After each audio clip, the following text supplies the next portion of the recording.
Okay? So, magandang araw sa ating lahat. So, pag-usapan natin yung ating book 1.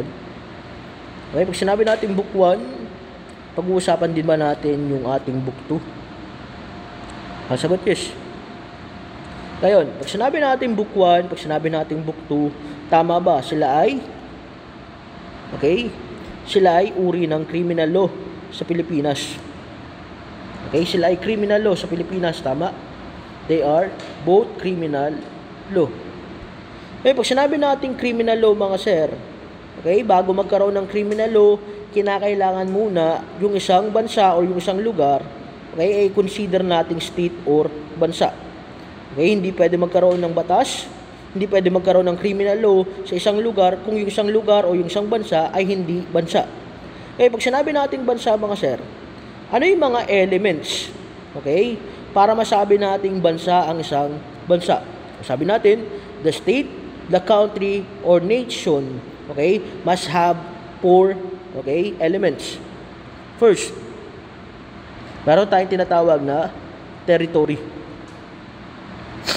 Pag sinabi nating territory, kinakailangan yung ating lugar o yung isang bansa ay merong exclusive territory para masabi nating bansa yung isang bansa. Katulad sa Pilipinas, ang Pilipinas ay may kanya-kanyang or may kanyang territory. So therefore, pwede natin siyang masabing na, pwede natin i-consider na bansa ang Pilipinas. Next, ikalawa, para masabi nating bansa yung isang bansa, okay, aside from territory, dapat, okay, merong tao inside that territory. Ikatlo, okay, para masabi nating may bansa or bansa yung isang bansa, it must have a government. Next, last one, we have the word sovereignty. Okay? Or sovereignty. Sovereignty. Pag sinabi nating territory, people, government, and sovereignty, okay, so sabi natin, it is the essential elements para masabi nating merong state or merong country. Okay? Ngayon, pag sinabi natin criminal law, magiging criminal law or magkakaroon lamang ng batas sa isang lugar kung ito ay i-consider nating bansa. Ngayon, pag sinabi nating book 1, sinabi nating book 2, okay, pinag-usapan natin last time na sila ay nagsasuggest ng penalty. Okay, kung mababasa natin ang book 1 at book 2, meron silang sinasuggest na penalty. Ngayon, pag sinabi nating penalty, okay, para masabi nating criminal law yung ating batas, okay, dinescribe natin last time, di ba, the most essential element or part ng ating definition or definition ng ating criminal law ay yung tinatawag nating penalty. So, pag sinabi nating criminal law mga sir, okay, pag sinabi natin criminal law, okay, una, okay, dapat nagbibigay siya o nagde-define siya ng definition ng isang act. Pag sinabi nating definition, okay, ang ating revised penal code ay nagde-define kung ano ba yung mga act, okay, kung ano yung mga act or omission na pinaparusahan ng ating revised penal code. Ngayon, ang ating criminal law, para masabi na ating criminal law, it must define what is the act. And when we say act, mga sir, okay, pwedeng parusahan yung isang act, okay, because lahat ng act, okay, ay ina-assume natin na merong intent. Ngayon, sa ating revised penal code, mga sir, hindi lamang act ang pinaparusahan, tama? Okay, it also punished the, okay, omission. When we say omission sa Tagalog, tama ba? Okay, wala tayong ginawa. Ngayon sir, paano mo paparusahan yung isang act o yung isang omission kung wala tayong ginawa? Ngayon sabi natin, dahil wala tayong ginawa at yung omission na yun ay pinaparusahan ng ating batas, still, it is punishable pa rin under our revised penal code. Sabi natin, kung may ginawa ka or wala kang ginawa, okay, pagdating sa ating revised penal code, paparusahan ka. Because sabi natin, okay, ang felony under the revised penal code, okay, is an act or omission that is punishable by our law. Kapag merong intent or walang intent, basta meron kang bagay na hindi ginawa at nag-cause ng problema or ng crime, still punishable pa rin siya under our revised penal code. Okay, sir. Aside from definition, para masabi nating criminal law yung ating criminal law, okay, aside from definition, kinakailangan nagka-categorize din siya ng tinatawag nating nature. Okay, pag sinabi nating nature, di ba? Pinag-usapan natin last time. So, meron tayong dalawang nature ng crime sa ating revised penal code.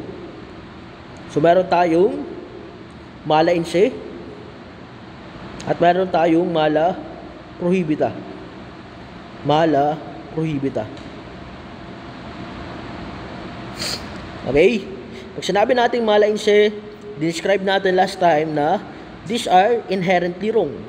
Okay? Pag sinabi natin inherently wrong, okay, kahit nung panahon pa ng ating mga kanununuan, okay, masama na to because sabi natin, mostly it is a violation of our 10 commandments. Next, pag sinabi natin mala prohibita, okay, ito yung mga act that is regulated. Okay? Ito yung mga act na pinaparusahan because gumagawa yung ating gobyerno ng paraan to regulate or to control that act. Example natin, yung paggamit ng marijuana. Sa Pilipinas, okay, kahit sa ibang bansa, okay, yung paggamit ng marijuana, it is not inherently wrong. Hindi siya likas na masama. Pero sa Pilipinas, okay, kinukonsider natin siyang regulated. Okay, pag sinabi natin regulated, it is a mala prohibita inside the Philippines. Okay, sabi natin, ang mala prohibita, okay, pinaparusahan natin because nire-regulate natin yung act. Okay, because that act, okay, are prone to abuse. Katulad ng paggamit ng marijuana, it is prone, okay, to be abused, okay, by the consumer. Okay, so next, let's discuss what is the difference between criminal law and criminal procedure. Eh, pag sinabi natin criminal law, kinakailangan, okay, nagde-define siya ng crime.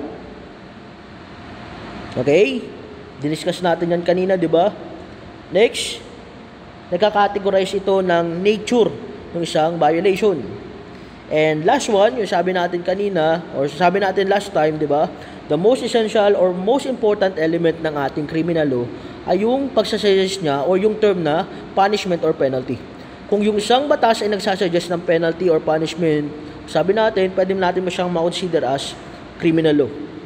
Kaya pag sinabi natin criminal procedure, okay, ito daw ay remedial or procedural in character. Pag sinabi natin procedural, okay, i-relate natin ito sa ating criminal procedure. Okay, i-relate natin sa ating procedure.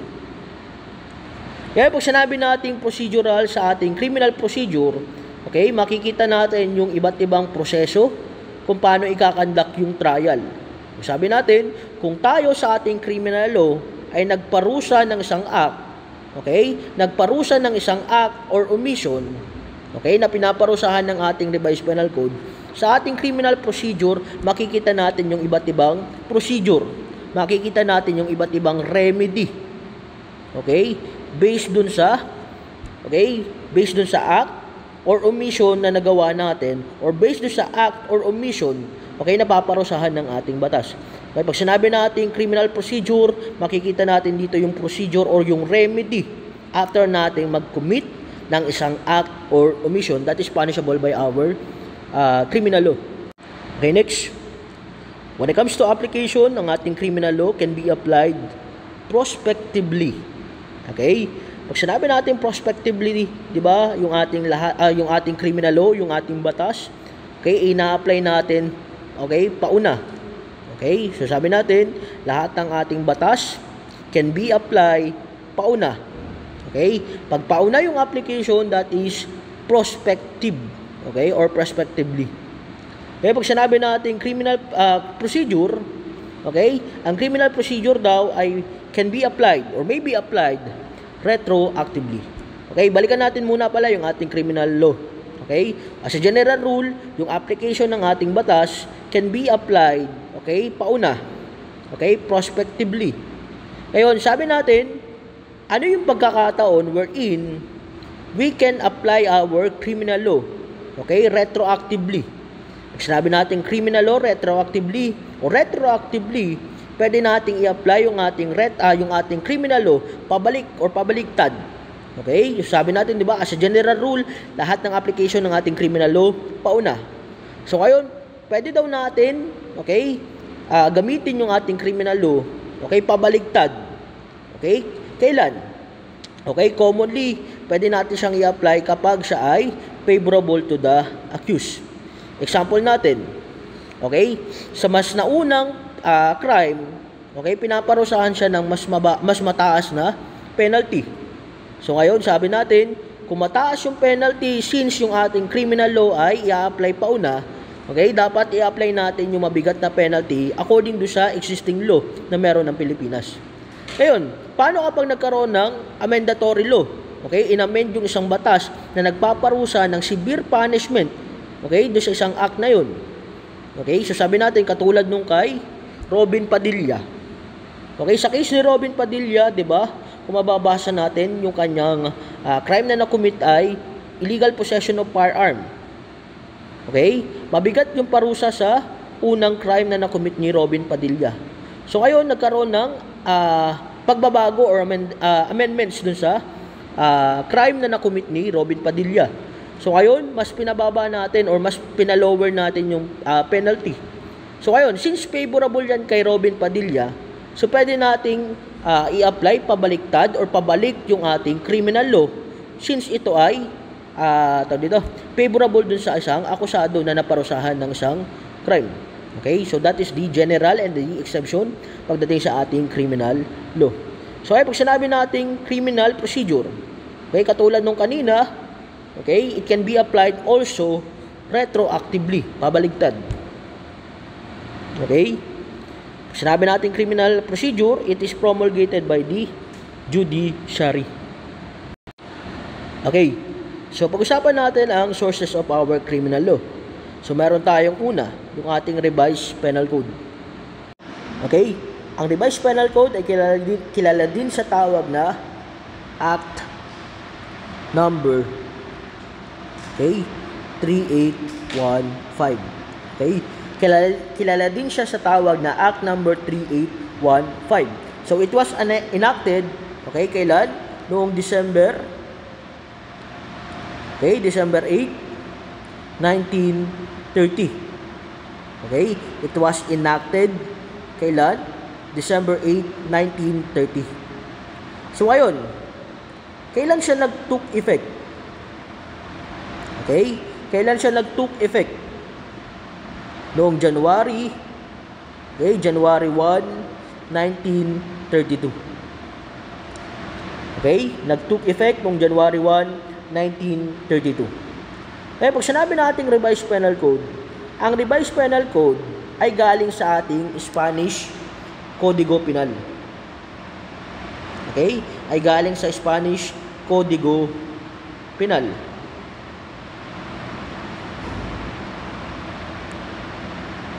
Okay? Ang Spanish Código Penal ay naglalaman ng mga parusa na pinaparusahan during the Spanish Spanish colonization. So, yung batas ng Espanya ay nadala dito sa bansang Pilipinas. Okay? O sabi natin, yung batas na pinapairal sa Espanya ay inadapt natin, okay, sa Pilipinas sa pamamagitan ng Spanish Código Penal.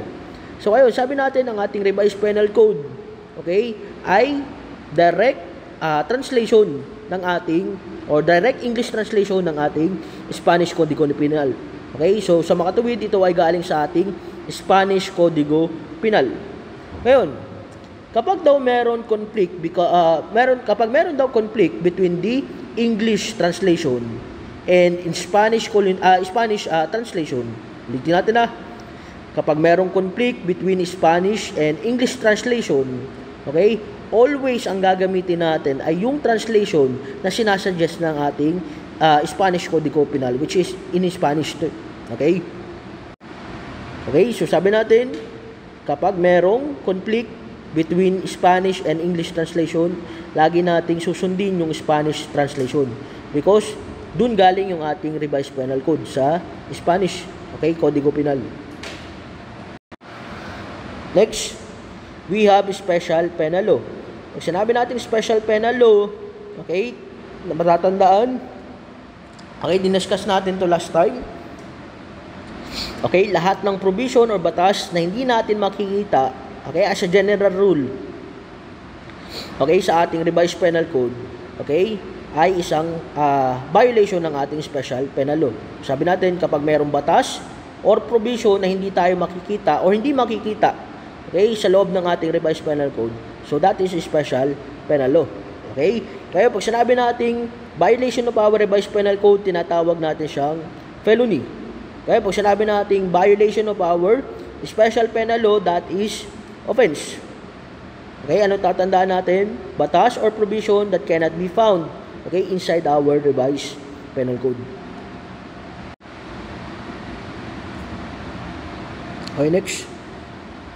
We have special penal law. Okay, pag sinabi natin special penal law, ito yung mga provisions, okay, na hindi makikita sa ating revised penal code. Okay, ito yung mga provision or mga batas na wala, okay, sa ating revised penal code. So, ayun, kapag revised penal code ang ating na violate, okay, kapag nagkaroon ng violation of our revised penal code, tinatawag natin siyang felony. So, how about special penal law?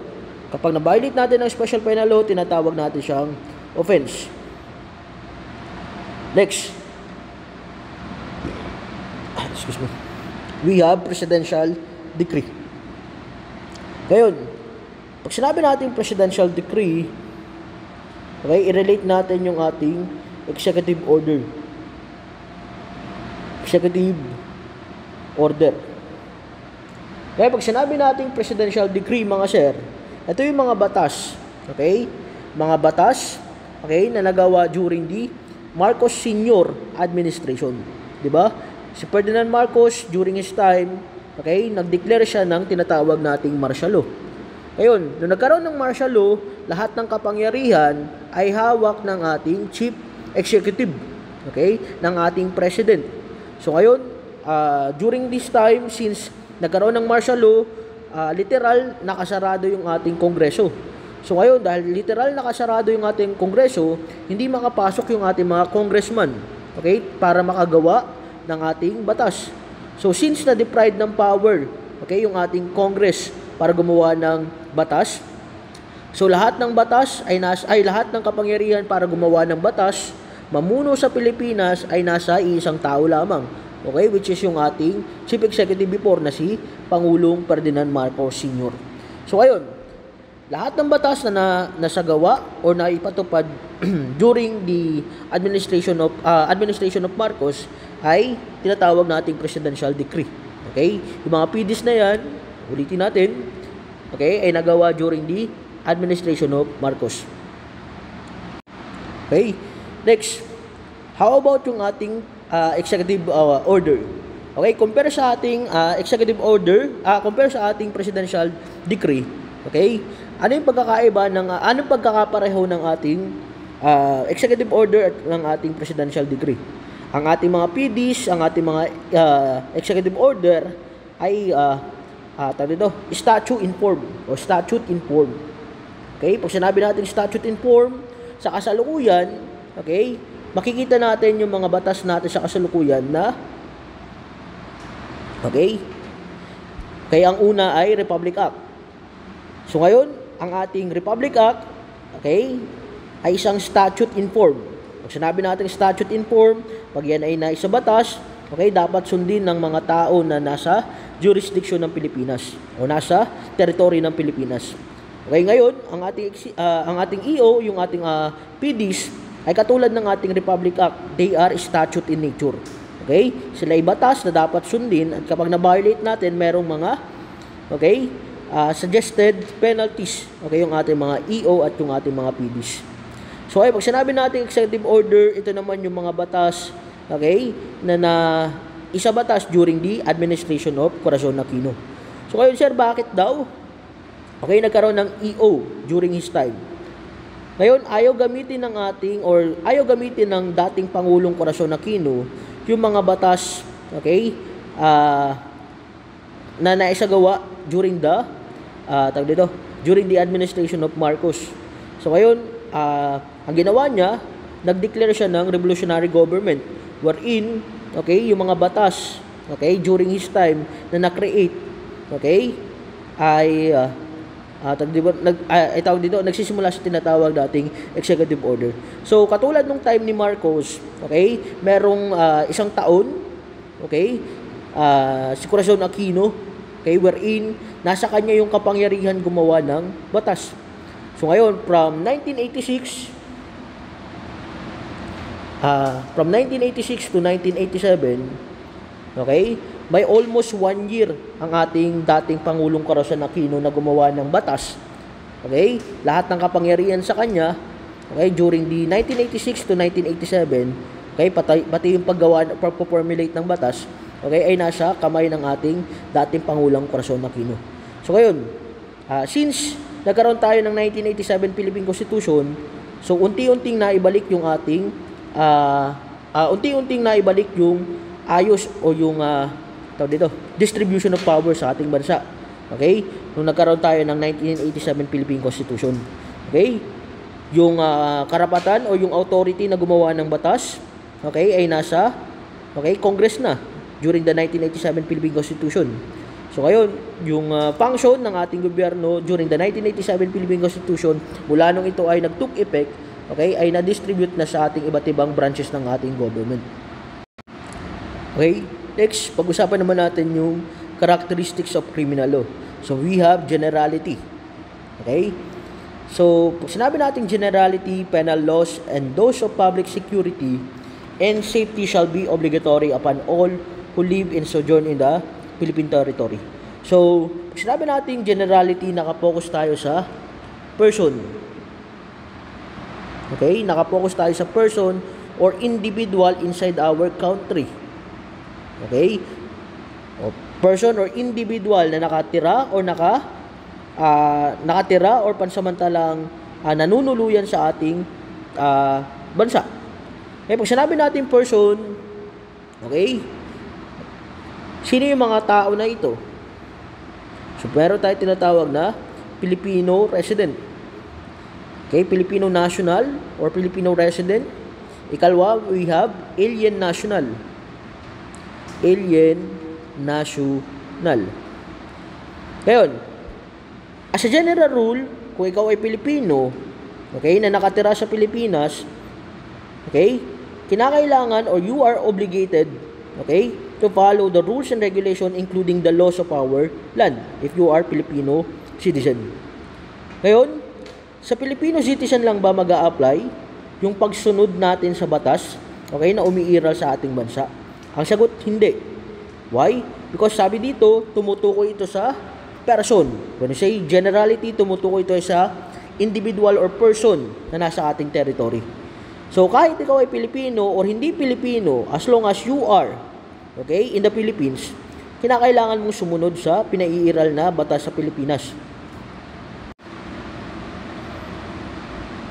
Okay? Sabi natin, when it comes to alien national, habang sila ay nasa Pilipinas, they have temporary allegiance sa ating gobyerno. Okay? Kasama sa allegiance na yun ay yung pagsunod natin, okay, sa umiiral na batas meron ang Pilipinas. So ngayon, pag sinabi natin generality, tumutukoy ito sa person or people or individual inside our country. Sabi natin, pwedeng Pilipino or pwedeng national or alien national na nasa ating bansa, okay, ay sakop, okay, ng ating criminal law habang sila ay nasa Pilipinas o nasa ating bansa. Okay? So, as a general rule, sabi natin, kung tayo ay Pilipino or Filipino national, okay, naninirahan, who live, okay, in our country or in this country. Next, pag sinabi natin sojourn, anong ibig sabihin yan? Okay, it pertains to the temporary stay o pansamantalang panunuluyan ng isang tao or ng isang individual. O sabi natin, kahit kung hindi ka nakatira dito, as long as nasa Pilipinas ka, for temporary stay, you are obliged to follow all the rules and regulation, including the criminal law here in the Philippines. So ngayon, kapag nag-commit ka dito ng crime, kahit ikaw ay Amerikano, basta nangyari yung crime sa loob ng Pilipinas, okay, merong jurisdiction or merong jurisdiction sa iyo ang Pilipinas at pwede kang makulong dito sa Pilipinas. Okay? So, ngayon, that is our general rule. Na kapag ikaw ay nasa Pilipinas, you are obliged to follow the rules, regulation, pati na yung ating batas meron ng Pilipinas. Ngayon, ano yung ating exemption? Kung meron tayong general rule, meron tayong exemption. Wherein, okay, kahit ikaw ay nasa Pilipinas, hindi ka cover, okay, ng ating criminal law. At pwede ka maprotektahan, okay, ng ating, at pwede ka maprotektahan against sa ating criminal law. So, ano yung unang exemption? Una, meron tayong tinatawag na treaty stipulation. Okay, pag sinabi nating treaty stipulation, okay, pag sinabing treaty, so therefore, merong agreement. Okay? Merong agreement. Okay? Agreement between, okay, Philippines and, okay, other country. Okay? Philippines and other country. Okay? Ano yung unang exemption na pag-uusapan natin kapag daw merong treaty stipulation? Pag sinabi natin treaty stipulation, nagkaroon ng agreement between sa Pilipinas at sa ibang bansa. Okay? Paano kapag yung agreement? Okay? Katulad nung nangyari sa case ni Jennifer Laude, di ba? Yung transgender na pinatay ng isang American military, di ba? American military, kung di ako nagkakamali. So, ngayon, nangyari yung crime dito sa Pilipinas. Ngayon, yung jurisdiction, okay, do sa kaso nung Amerikanong pumatay ng isang transgender dito sa Pilipinas ay napunta sa Amerika. Okay? Bakit? Applying the concept of treaty stipulation, maaaring nagkaroon ng kasunduan ng Pilipinas, okay, at ang Amerika na kapag merong gumawa ng crime, it's either Amerikano, okay, na nag-commit ng crime dito sa Pilipinas, or mga Pilipino na military, okay, or militar, okay, na gumawa ng crime, na nangyari yung crime sa Amerika. Sabi natin, maaaring ganun yung situation. Okay, nagkaroon ng agreement na kapag merong military na involved at yung military ay militar ng isang bansa at nagkaroon tayo ng agreement na kapag yung mga yan or specific na tao na yan ay nag-commit, okay, ng crime sa loob ng inyong bansa, sabi natin, ibigay mo na sa amin yung jurisdiction. Maaaring ganun yung nangyari. Kaya naman, okay, yung Amerikano, okay, despite na dito siya gumawa ng crime, okay, nagkaroon pa rin ng jurisdiction ng Amerika because sabi nga natin, baka merong nangyaring treaty stipulation. Nagkaroon ng usapan, okay, sa pagitan ng Pilipinas at ng Amerika when it comes to that specific situation. Okay, next, we have letter B. Laws of preferential application. Sinabi nating preferential, okay, came from the word preference. Ngayon, ang epekto ng ating law of preferential application, okay, para magkakaroon ng BIP treatment sa isang tao. Example natin, okay, sa mga kapatid nating Muslim. Okay? Kaya yung mga kapatid nating Muslim ay hindi pwede or pwede silang ma-immune, di ba? Hindi sila pwedeng kasuhan, okay, ng tinatawag nating bigamy. Okay? Pag sinabi nating bigamy, nagkaroon tayo ng 2 or more marriages or contract of marriages sa isang tao o sa ibang tao. So ayun, kung ordinary Pilipino ang pag-uusapan natin, hindi pwede magkaroon ng 2 o higit pang kasal. Ngayon, kung i-apply natin yan, okay, sa concept ng laws of preferential application pagdating sa mga kapatid nating Muslim, okay, yung mga kapatid nating Muslim parang BIP. Okay, wherein, okay, sabi natin, hindi sila pwedeng kasuhan ng bigamy since sila ay tinatrato ng ating batas bilang BIP on that concept. Pagdating sa pag-aasawa, okay, ang treatment namin sa iyo ay iba compare sa mga ordinaryong Pilipino. Okay, so that is the concept of laws of preferential application. Okay, tinatrato natin na parang BIP yung isang tao. Okay, ine-accept natin siya sa magiging criminal responsibility, kaya meron tayong tinatawag na laws of preferential application.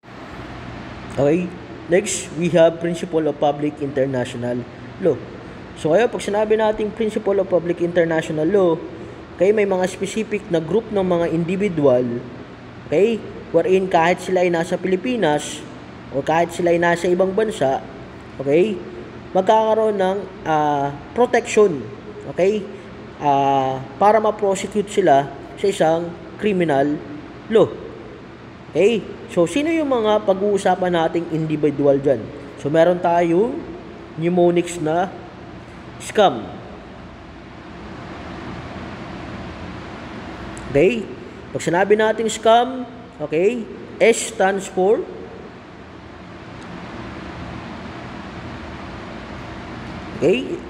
S stands for sovereigns. Pag sinabi natin sovereigns, okay, sila yung mga president. Sila yung mga political leader, okay, ng isang bansa. Sila yung leader sa isang bansa. For example, yung ating president, okay, yung mga king, yung mga minister, okay, so sabi natin, they are under the concept of sovereigns.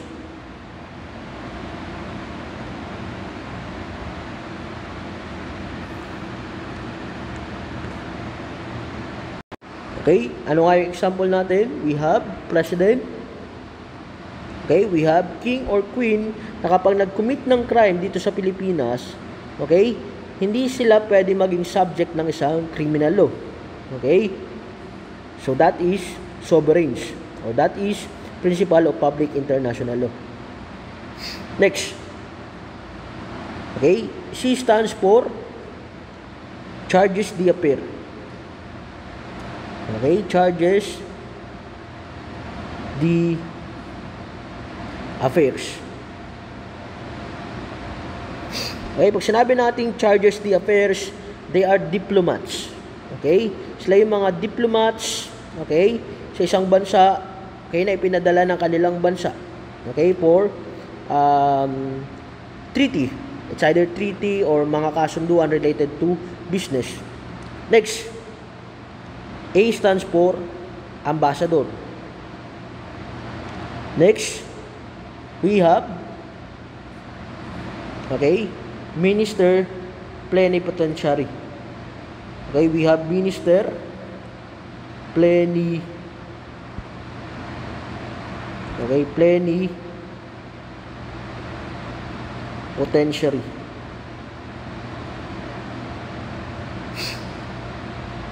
Next, we have minister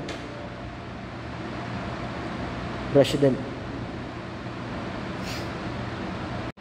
Okay, so sabi natin, okay, as part of the exemption, pinag-usapan natin yung principle of public international law.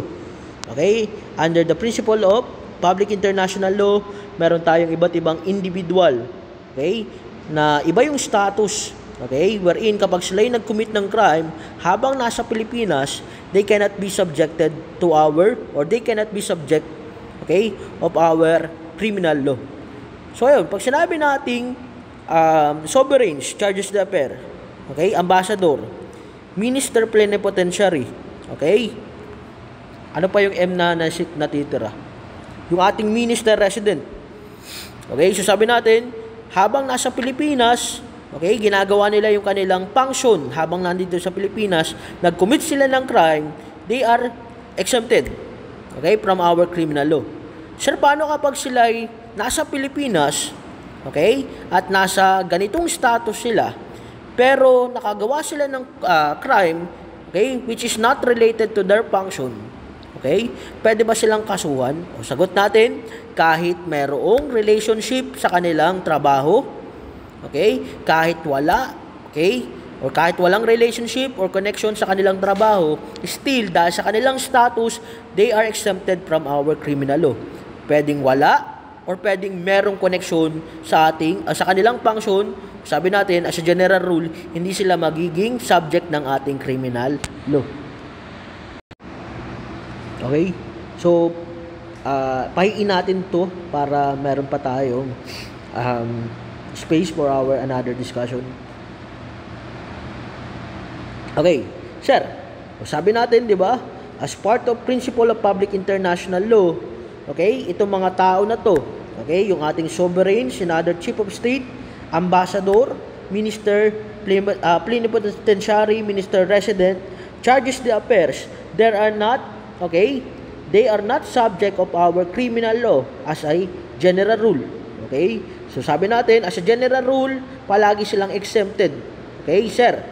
Pag sinabi nating exempted, kahit sila'y nag-commit ng crime, okay, connected to their function or hindi connected to their function, okay, palagi silang exempted from the subject of our they are not subject of our criminal law. So ngayon, sir, meron tayong tinatawag na consul. Sir, pag sinabi natin consul, okay, pag yung consul or isang consul, okay, ay nasa Pilipinas at nakapag-commit ng crime, okay, as a general rule, sila ba ay magiging sakop ng ating criminal law? Ang sagot, as a general rule, always ang ating consul ay subject ng ating criminal law. Okay, as a general rule, okay, ang consul ay subject palagi ng ating criminal law. Why? Pag sinabi natin consul, okay, ano ba yung intensyon kung bakit sila pumunta dito? Okay, ang consul ay pumunta dito sa Pilipinas, okay, or pumupunta dito sa Pilipinas for business, okay, for business transaction. Okay, for business transaction. Ngayon, sir, yung unang pinag-usapan natin, yung scam na pinag-usapan natin, sila ay nasa Pilipinas, bakit? For diplomatic relation. Diplomatic relation. Okay? Pag sinabi nating diplomatic relation, ang purpose ay magkaroon ng relationship between government to government. Between government to government. Kaya pag sinabi natin consul, ang purpose niyan ay for business transaction. At hindi yan diplomatic relation. Since hindi siya diplomatic relation, ang purpose, always ang ating consul ay subject ng ating criminal law. Okay? Since ang purpose nila kung bakit sila nandito sa Pilipinas is for business transaction, so ngayon, as part of the exemption, pwede bang ma-exempt? Okay? As part of the exemption, pwede bang ma-exempt yung ating consul sa ating criminal law? Ang sagot, yes.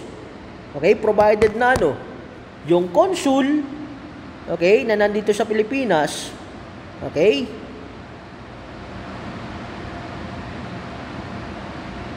ay member ng, okay, Vienna Convention, okay, Vienna Convention on Consular Affairs. Sabi natin, pag nakita natin sa situation na yung consul, okay, na nandito sa Pilipinas, okay, ay bahagi ng Vienna Convention on Consular Affairs, okay, na isang uri ng treaty. Okay? As part of the exemption, okay, kapag sila ay nag-commit ng crime dito sa Pilipinas, okay, in relation, okay, tatandaan na, as part of the exemption, kapag yung ating consul, okay, ay member ng Vienna Convention on Consular Affairs na isang uri ng treaty, okay, dapat ang makukumit nilang crime para ma-exempt sila sa ating criminal law ay, okay, related,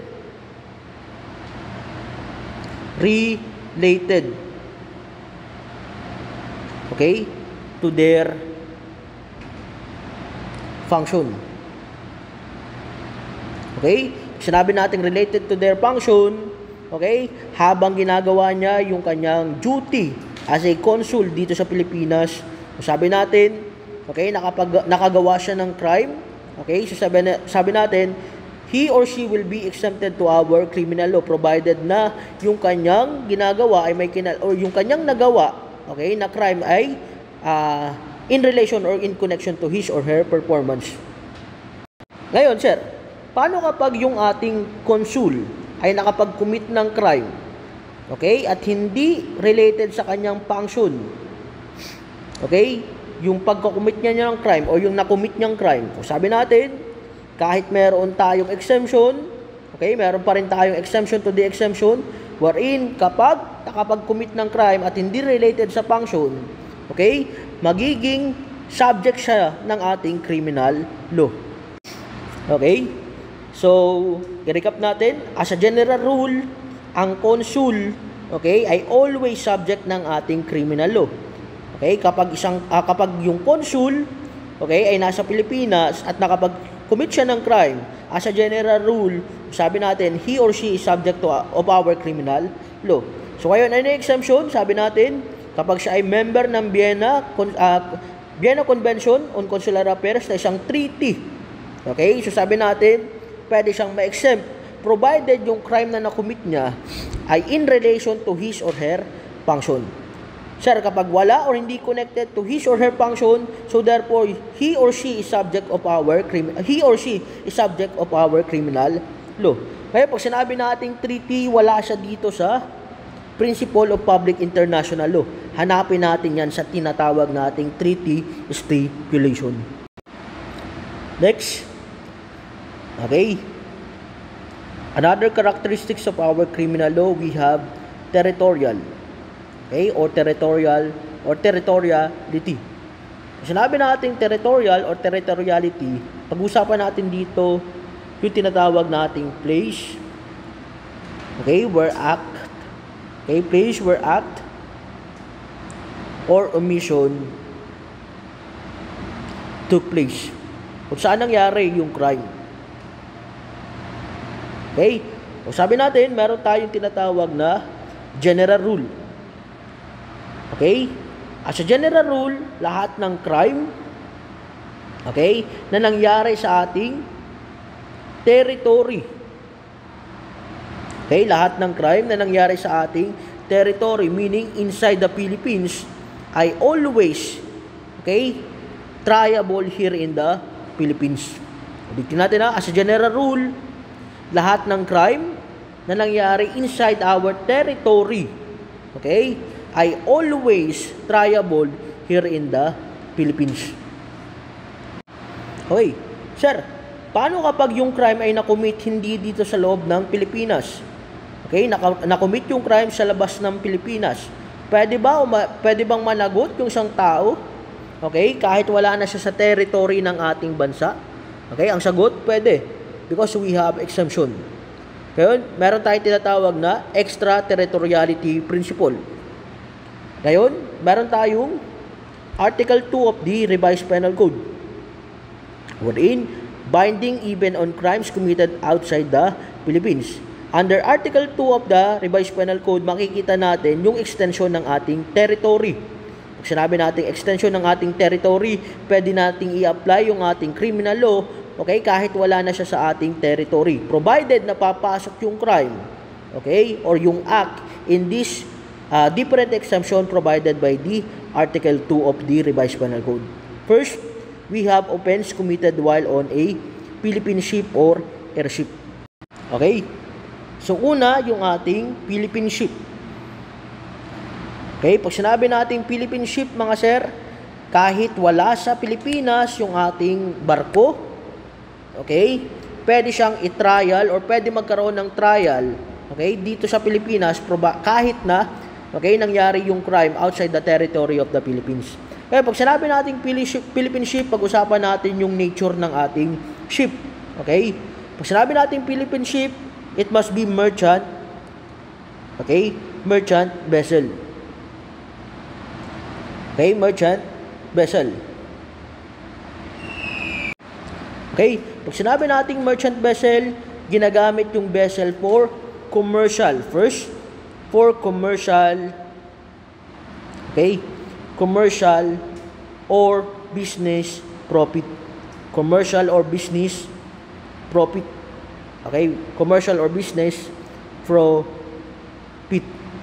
Ikalawa, okay, yung nature ng isang Philippine ship, okay, or merchant vessel ay ginagamit natin for maritime usage. Pag sinabi natin maritime usage, mga sir, okay, ginagamit natin either for transport, okay, o passenger, Okay? Ginagamit natin for carrying loads or carriage of cargos.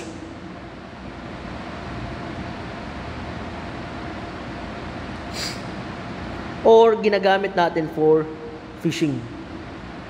Sabi natin, kapag yung crime ay nangyari inside the Philippine ship, okay, na isang merchant vessel, okay, na ginagamit natin for commercial or business profit or maritime usage, okay, o sabi natin, pwedeng managot, okay, kung mangyayari yung crime inside the, okay, merchant vessel, okay, pwedeng managot yung isang individual, okay, kung yung crime na kinumit niya ay nangyari inside the merchant vessel. Okay, ngayon, aside from merchant vessel, magkakaroon tayo ng jurisdiction, okay, kahit wala na yung merchant vessel, okay, sa territory ng Pilipinas, kapag yung merchant vessel ay ano, mga sir, dapat it must be registered. Okay, it must registered in the Philippines. Okay, registered in the Philippines. Ngayon, pag sinabi nating registration of the merchant vessel, kinakailangan ba na ang may-ari or owner, okay, ng isang merchant vessel ay Pilipino palagi? Ang sagot, hindi. Bakit? Kahit yan ay Pilipino or foreign national or alien national, as long as yung kanyang merchant vessel ay nakaregister sa Pilipinas, okay, hindi importante kung sino yung may-ari. Ang importante kung saan nakaregister yung ating merchant vessel. Okay, next, we have forging or counterfeiting any coin or currency note of the Philippines. Sir, tanong, mahalaga ba na yung pamimeke ay nangyari sa Pilipinas? Okay, ang sagot, hindi. Okay, basta yung act o yung wrongful act ay may kinalaman sa pamimeke ng currency note ng Pilipinas or any coin or currency note ng Pilipinas, kahit siya ay nasa ibang lugar o nasa ibang bansa, provided na pumasok dito sa situation na to, okay, kapag siya ay bumalik sa Pilipinas, pwede siya maging subject ng ating criminal law. Sabi natin, hindi mahalaga kung nasaan, okay, yung ating offender. Okay, so sabi natin, ang mahalaga dito, kung ano yung kanyang nakumit. Sabi natin, kung merong kinalaman sa forging or counterfeiting of our coin, kahit siya nasa ibang bansa o nasa ibang lugar, always triable dito sa Pilipinas kapag siya ay bumalik. Next, obligations and the securities issued by the government. Next, introduction into the country of the above mentioned obligation security. Okay? Pag sinabi nating introduction, okay, like for example, hindi siya yung gumawa ng pamimeke ng pera, pero may kinalaman siya para makapasok yung mga peking pera. O sabi natin, okay, kahit wala siya sa Pilipinas, basta may kinalaman siya for the introduction of the said counterfeiting, sabi natin, magiging subject siya ng ating criminal law. Next, letter E. While being public officer and employees, an offense committed in the exercise of their function. Okay? Anong example nito, mga sir? Example natin yung mga ambassador natin. Okay? Sa iba't ibang bansa, meron tayo kanya-kanyang ambassador. Ngayon, ano yung dapat nating makita or ano yung dapat nating makita, okay, in this situation? Una, kung saan nangyari yung crime. Ikalawa, kung sino yung tao na nag-commit ng crime. Kaya pag sinabi nating embassy, okay, pag sinabi nating embassy, kapag yung embassy natin sa Amerika, okay, doon nangyari yung crime. So ngayon, sabi natin, yung embassy natin, yung mga embahada natin ay extension ng ating territory. Okay? Kung kaya naman, pag tayo nag-commit ng crime habang tayo nasa loob, okay, habang nasa lugar kung saan nakalagay yung ating embassy, always triable dito sa Pilipinas. Okay? Yung jurisdiction or magkakaroon tayo ng jurisdiction, okay, over the subject matter or over the person of the accused, okay, kapag nag-commit siya ng crime inside the embassy. Sir, paano naman kapag yung ambassador ang nag-commit ng crime? Okay, dapat makita natin yung pagko-commit niya ng crime. Okay? Ay habang or while in the performance of his function. Okay, katulad ng tinatawag nating bribery. Siya si ambassador. Okay, tumanggap ng lagay. Okay? Sabi natin, yung pera ay inabot sa hotel. Okay? Outside the embassy. Ngayon, since sa hotel nangyari yung crime, okay, sa Amerika nangyari yung crime, okay, nagkaroon ng bribery sa loob ng hotel. Okay, ang tumanggap ay ambassador. So pwede ba siyang maging subject ng ating criminal law? Ang sagot ay pwede. Okay, so sabi nga natin, di ba? Okay, as long as ambassador ang nag-commit ng crime in relation to his or her function, okay, katulad ng panunuhol. Okay? Dahil sa kanyang function, nagkaroon ng bribery, sabi natin, pwede siya maging subject ng ating criminal law. Okay? Kahit hindi nangyari sa embassy or sa loob ng embassy yung crime. As long as yung gumawa ay ambassador, at yung ambassador, habang nasa kanyang performance of his function, okay, nag-commit ng crime in relation to his function, sabi natin, always triable here in the Philippines. Okay? Next, crimes against national security and the law of the nation defined in Title 1 of Book 2. Okay, sa ating Book 2, meron tayong Title 1. Okay, ano yung pwede nating makita under Title 1? So, we have treason. We have misprision of treason. We have conspiracy to commit treason. Okay, yan yung mga example ng crime na makikita natin under Title 1. So, ayun, hindi nangyari yung crime sa Pilipinas. Ibig sabihin, yung treason o yung pagtataksil sa ating bayan ay hindi nangyari sa Pilipinas. Nangyari sa ibang bansa. Ngayon, sabi natin, magkakaroon ng jurisdiction ng Pilipinas kapag, okay, una, nangyari yung crime sa Pilipinas.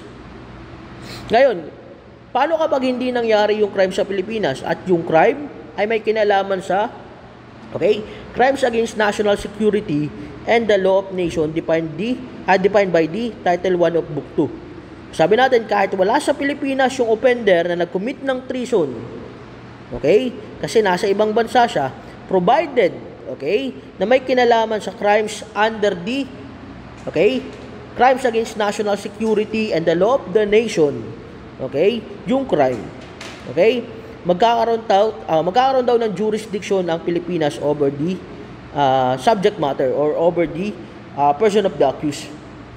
Okay, next we have prospective or prospectivity.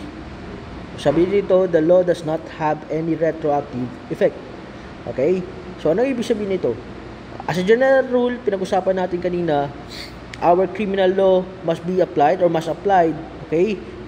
Or the criminal law or the application of our criminal law shall apply forward. Okay, not backward. So ayun, hindi natin pwedeng i-apply pabalik yung ating criminal law as part of the general rule. Lagi ang application ng ating criminal law ay forward or pauna. So ayun, meron tayong tinatawag na exemption. Wherein, okay, pwede nating i-apply as part of the exemption yung ating criminal law provided na papasok siya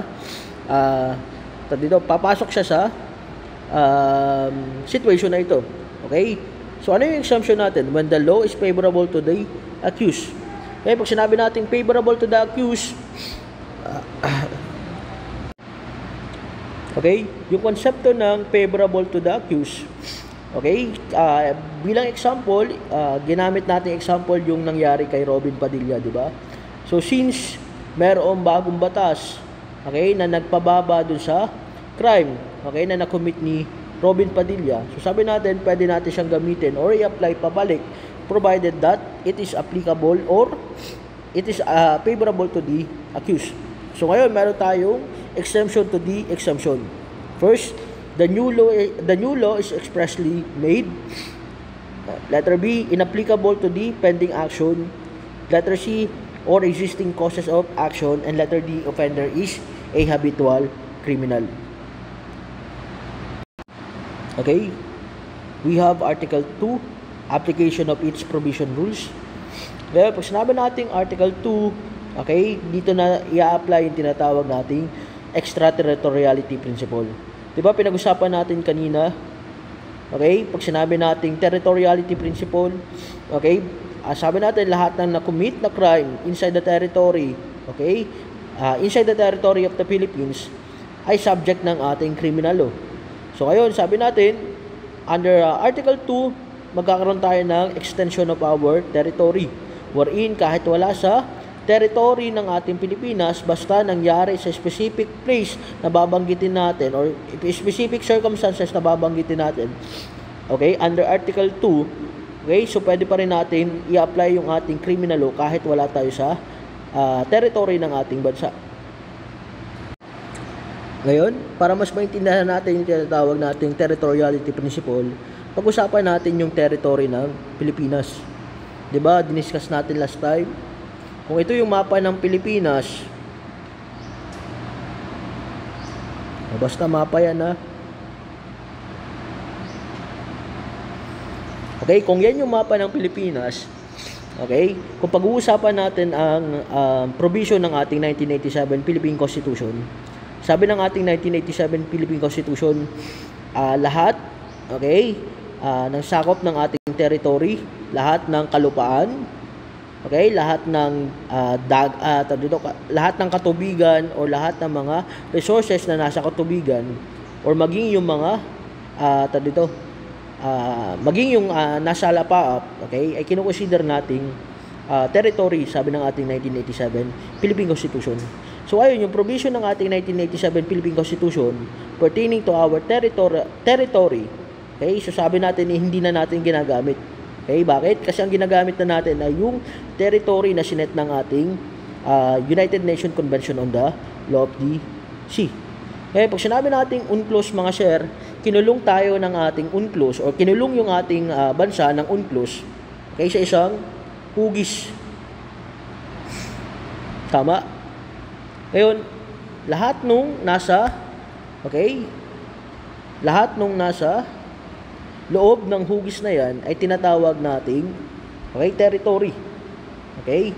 So ngayon sabi natin itong guhit na to na sinet ng ating UNCLOS ay tinatawag nating baseline. Tinatawag nating baseline. Okay? Lahat ng territory inside that baseline ay sakop ng territory ng Pilipinas. So ayun, sabi natin, okay, lahat ng katubigan or internal waters, okay, sa loob ng ating baseline ay sakop ng Pilipinas. So basta sakop yan, basta nasa loob ng ating baseline, okay, i-consider nating territory ng Pilipinas. So ayun, meron tayong baseline palabas hanggang makaabot tayo sa tinatawag nating 12 nautical miles. Tinatawag natin siyang territorial waters. Okay, pinag-usapan natin to last time. Mula baseline palabas hanggang makarating tayo ng 12 nautical miles, okay, tinatawag natin siyang territorial water.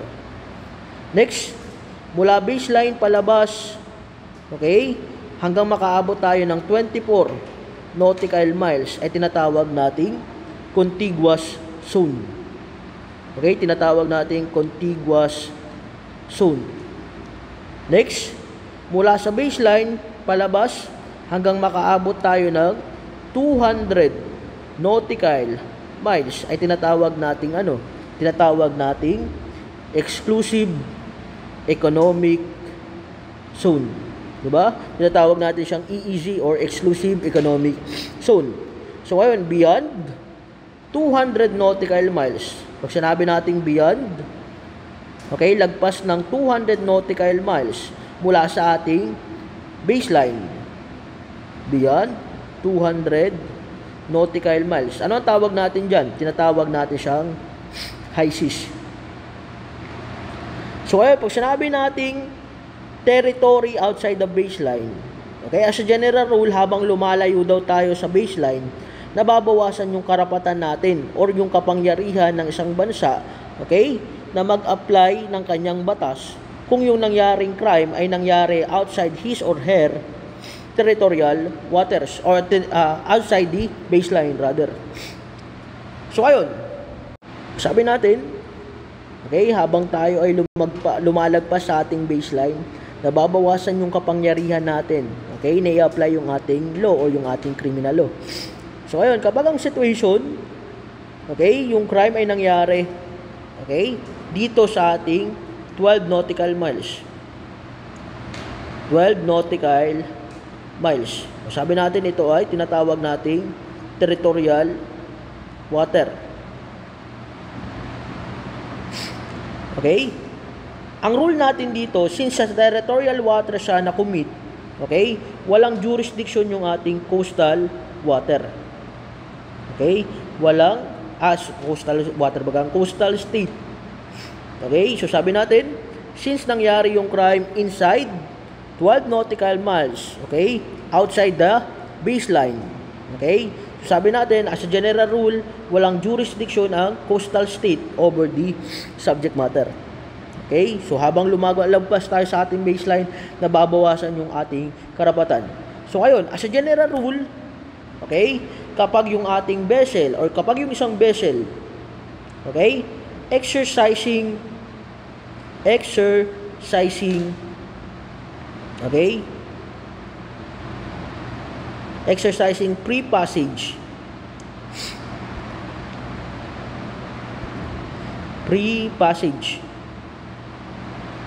okay, dumadaan lamang malapit sa inyong territory. Sabi natin dun na commit yung crime, as a general rule, wala tayong, okay, jurisdiction. Ngayon, kailan magkakaroon ng jurisdiction, okay, yung isang coastal state kapag nangyari yung crime inside the territorial waters?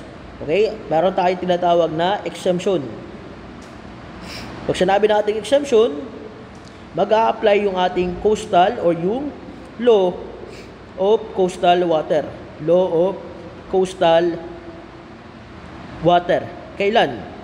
Okay, so sabi natin, as part of our exemption, okay, mag-a-apply yung ating law, mag-a-apply yung law of the coastal water kapag, una, yung crime, okay, yung consequence ng crime, yung resulta, consequence ng crime, o yung result ng crime, okay, ay nagpatuloy or nag-extend hanggang makarating ng coastal, okay, extend to the coastal, okay, coastal state.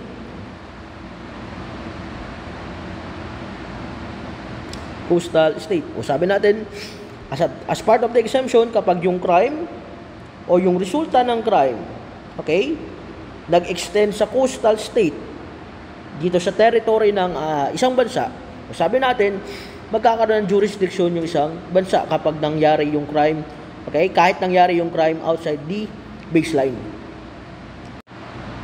Next, kailan pa? Okay, sabi natin, nasa labas ng ating baseline, okay, as a consequence of the crime, okay, affects, okay, the good order, okay, affects the good order, okay, of the territorial water,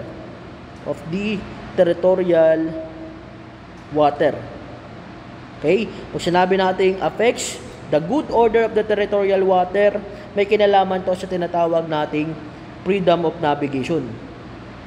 Okay? May kinalaman to sa tinatawag nating freedom of navigation. Okay? Pag sinabi natin freedom of navigation, tinatawag din natin siyang flow of navigation. So ngayon, pag sinabi nating flow of navigation or freedom of navigation, okay, merong crime na nangyari within the 12 nautical miles. Ibig sabihin, mula lamang dito. Okay? So ngayon, dahil wala tayong, since lahat tayo ay pwedeng gumamit, okay, ng mga bodies of water na makikita natin sa territorial waters. Okay? Kaya sabi natin, may barko, okay, sa loob ng barko, okay, sa loob ng 12 nautical miles, yung barko na nasa 12 nautical miles, okay, nagkaroon ng crime. Ngayon yung crime, okay, doon sa loob ng barko, okay, ay nakakaapekto doon sa mga ibang kasabayang barko, okay, dito sa ating 12 nautical miles. So ngayon, since naapektuhan yung flow of navigation or yung freedom of navigation, okay, so pwedeng mangialam yung ating coastal state kapag, kailan? Sabi natin kapag yung flow o yung freedom of navigation ay naapektuhan. Okay? So sabi natin, dun lamang tayo pwedeng makialam. Okay? Balik tayo sa ating pinag-uusapan. Okay? Kapag yung crime ay nangyari, okay, inside the Philippine ship, kaya pag sinabi natin Philippine ship, hindi mahalaga dito kung sino yung may-ari ng barko. Okay? Kahit yan ay ibang lahi, as long as yung barko o yung ship ay nakaregister sa Pilipinas. Okay? Sabi natin, always, okay, mag-a-apply yung ating criminal law because sabi natin, it is the extension of our territory. Okay? So, ngayon punta tayo sa number 2. We have foreign vessel. Okay? So, under this concept or under this topic, pag-uusapan natin dito yung French at saka English rule. So, pag sinabi natin French at saka English rule, okay, hindi na to ginagamit.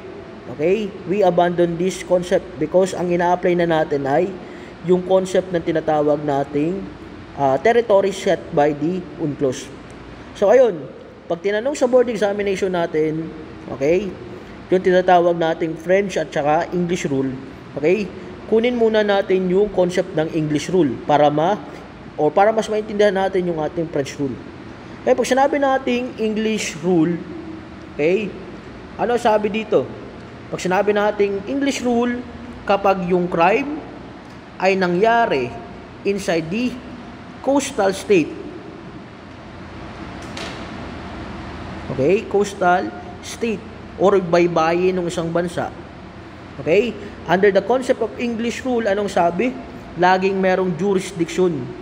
Okay? Yung bansa, okay, wherein doon nangyari yung crime. Sabi natin, sa concept ng ating English rule, palaging merong jurisdiction yung ating coastal state kapag nangyari yung crime, okay, inside the coastal state. Okay? Sabi natin, always merong jurisdiction. Since merong jurisdiction, always triable inside that coastal state. Okay. So, applying the concept of English rule, ano ang sabi dito?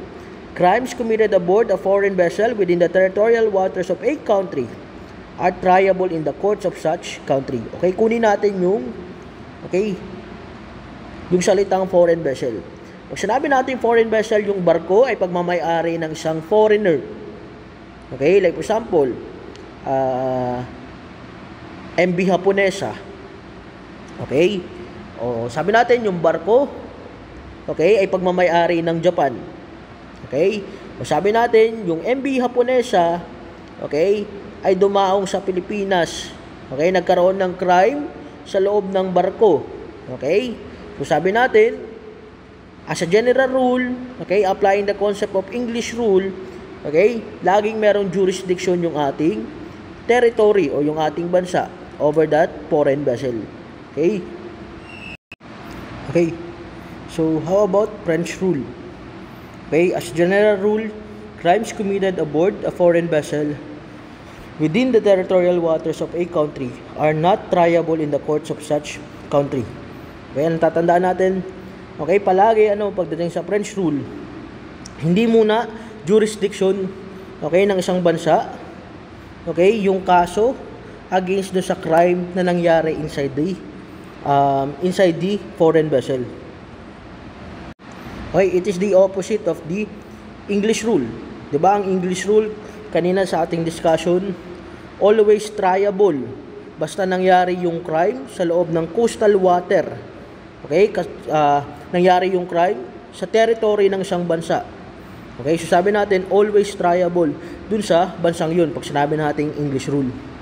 Okay, pag sinabi natin French rule, okay, hindi siya triable as a general rule.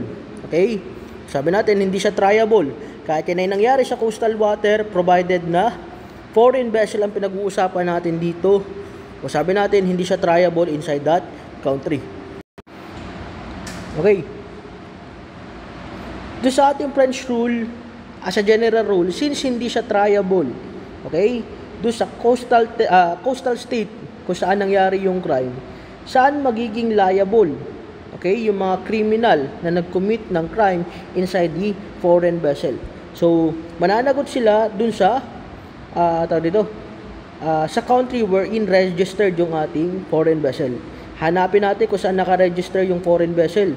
Kung saan naka-register, magiging liable sila, okay, doon sa country kung saan naka-register yung ating foreign vessel. Okay?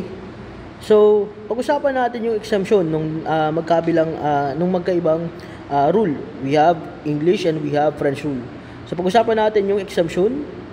Sabi natin, okay, when the crime merely affects things within the vessel or it refers to the internal management thereof, so therefore, hindi magiging jurisdiction ng coastal state, okay, yung crime na nangyari.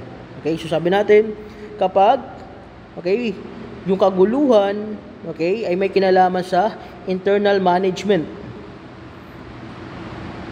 Okay, pag sinabi nating internal management, yung pagpapatakbo, okay, like for example ni Kapitan sa kanyang mga subordinates. Sabi natin kapag nangyari yung crime dahil may connection sa internal management, okay, yung crime, sabi natin hindi siya magiging triable sa coastal state na yon under the English rule. Ngayon, ano naman pag sinabi nating French rule? Okay, bilang exemption, kapag okay, yung commission of crime affects the peace and security of the territory. Okay, as part of the exemption, kapag yung crime daw ay nakaapekto na mismo do sa territory, magiging jurisdiction yun ng ating coastal state.